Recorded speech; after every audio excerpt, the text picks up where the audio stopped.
नमस्कार आदाब। आज हम बात करेंगे भारत में होने वाली जनगणना यानी सेंसस की। हर 10 साल में होने वाली जनगणना इस बार कई वजहों से बेहद खास मानी जाती है। इस बार जनगणना में कई तकनीकें, नई सवाल और डिजिटल सिस्टम का इस्तेमाल होने वाला है। लेकिन सबसे बड़ा सवाल क्या लोगों के मन में ये है कि जनगणना में आपसे कौन कौन से सवाल पूछे जाएंगे और जनगणना कर्मी आपके घर नहीं आते हैं तो आपको क्या करना है। सबसे पहले हम समझते हैं जनगणना क्या होती है। जनगणना एक ऐसी प्रक्रिया है जिसमें सरकार देश के हर नागरिक और घर से जुड़ी जानकारी इकट्ठा करती है। इससे सरकार को पता चलता है कि देश में कितनी आबादी है, लोग कहाँ रहते हैं, कितने पढ़े लिखे लोग हैं और कितने लोग काम करते हैं। इन आंकड़ों के आधार पर सरकार योजनाएं बनाती है, जैसे स्कूल, अस्पताल, सड़क, रोजगार और योजनाएं बनाई जाती है। इस बार की जनगणना कई मामलों में अलग मानी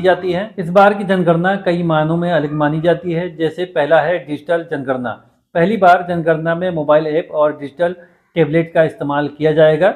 मतलब अब कर्मचारियों के पास कागज की जगह मोबाइल या टैबलेट होगा। दूसरा है खुद से जानकारी भरने का विकल्प दिया जाएगा। सरकार लोगों को सेल्फ इनमरेशन यानी खुद से जानकारी भरने का विकल्प दे सकती है, या आप ऑनलाइन पोर्टल या मोबाइल ऐप पर अपनी जानकारी दर्ज कर सकते हैं। डिजिटल सिस्टम में डेटा जल्दी और ज्यादा सटीक मिलेगा। अब आइए हम समझते हैं जनगणना में आपसे कौन कौन से सवाल पूछे जाएंगे। अब हम बात करते हैं सबसे महत्वपूर्ण और जरूरी सवाल की। जब जनगणना कर्मी आपके घर आएंगे तो वे कुछ जरूरी जानकारी पूछेंगे, जैसे परिवार के सदस्यों की जानकारी में घर में कितने लोग रहते हैं, उनका नाम क्या है, मेल है या फीमेल है, सारी चीजें डिटेल पूछेंगे और नोट करेंगे। और दूसरा है शिक्षा से जुड़े सवाल पूछे जाएंगे, कौन पढ़ रहा है, किसने कितनी पढ़ाई की है। और रोजगार से जुड़े सवाल भी पूछे जाएंगे, जैसे कौन नौकरी करता है, कौन कौन से व्यवसाय करता है और कौन बेरोजगार है। घर से जुड़ी जानकारी में पूछा जाएगा कि आपका घर पक्का है या फिर कच्चा है, या फिर घर में कितने कमरे हैं, बिजली पानी की सुविधा है या नहीं। अगर आप किसी जगह पर रहते थे या फिर आपने कोई स्थान बदला है तो उसकी भी जानकारी भरी जाएगी। और इस जनगणना की जानकारी गुप्त रहती है। बहुत सारे लोगों को डर होता है कि उनकी जानकारी का इस्तेमाल गलत हो सकता है,